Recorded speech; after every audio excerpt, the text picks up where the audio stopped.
Tell me a company secret that you can share because you don't work there anymore. This is to all the family and loved ones of what I like to call unique learners and what the system likes to call special education students. Let's get into it. The secret that really ain't even a secret is that a lot of schools, especially schools in low-income communities, are counting on parents' lack of knowledge and time to underserved special education students in order to save resources. A little background about myself: I have a master's in special education. I've been a teacher, a learning specialist, as well as a site coordinator for Department of Education schools, charter school, as well as a third-party organization that specializes in working with low-income communities. What happens is unique learners or special education students are usually given an individualized education plan, also known as an IEP. On that IEP should be present levels of performance, which mean how your child is doing now. It could be academically and behaviorally, your child's diagnosis, whether it's EDD, emotional disturbance, learning disability, whatever. Also, when your child was diagnosed, they were probably tested. Those test scores should be on there as well.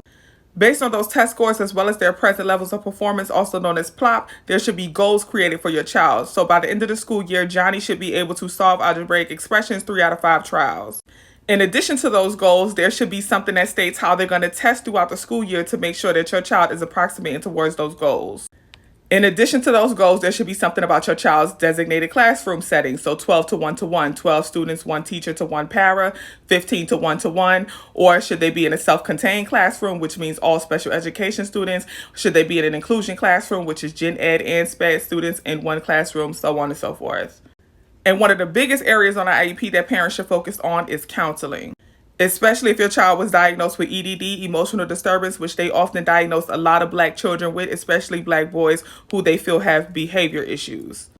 In the services area of the IEP, it should state what type of counseling your child is supposed to receive and how often they are supposed to go. So it could be general counseling, it could be speech therapy, it could be occupational therapy, so on and so forth.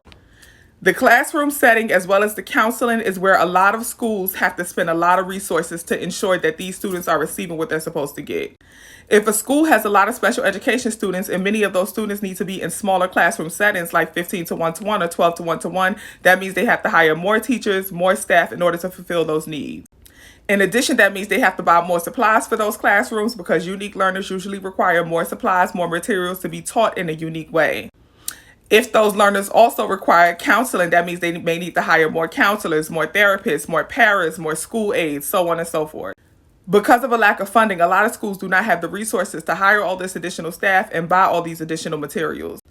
So they just don't buy it, they just don't hire them, therefore they're just not providing the services. So most schools are counting on parents' lack of knowledge and time to ensure that their children are receiving the services in order to get away with not giving these services. Coming soon. Name a company secret that you can share because you no longer work there anymore.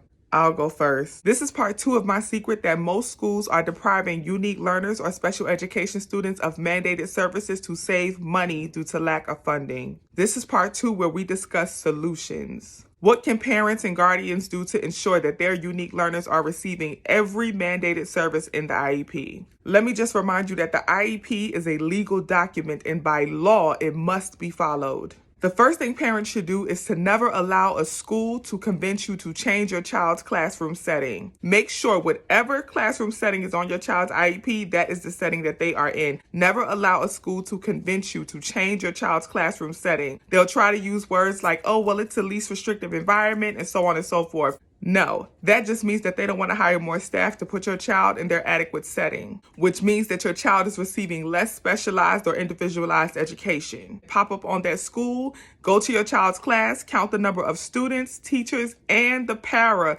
to make sure that it matches what's on your child's IEP. Number 2, get very familiar with the related services or counseling portion of the IEP. That's the area that states whether or not your child receives speech therapy, occupational therapy, counseling, so on and so forth. Ask for your child's related services schedule and location. Pop up at the school and ensure that your child is in therapy or counseling exactly when they said and where they said your child will be. And don't be afraid to ask the therapist for anecdotals to see how your child is responding to services and what progress they are making. Get very familiar with the academic goals on your child's IEP. For example, by the end of the school year, Johnny should be able to solve algebraic expressions 3 out of 5 trials. Also, get familiar with the testing schedule to see how your child is approximating towards those goals throughout the school year. Ask to view the test and the test scores. says, if you see that your child is constantly failing the test and not approximating towards their IEP academic goal, ask what academic interventions are being put in place to ensure that your child is improving. Speaking of testing, look at the testing accommodation area on your child's IEP. Most children with IEPs have some sort of testing accommodation. These accommodations can look like separate location, having questions and passages read aloud during tests, extended time, etc. If your child's testing accommodations were not adhered to, those testing scores are inadmissible and cannot count against your child. If the school refuses to give you any accommodations, tell them to put it in writing.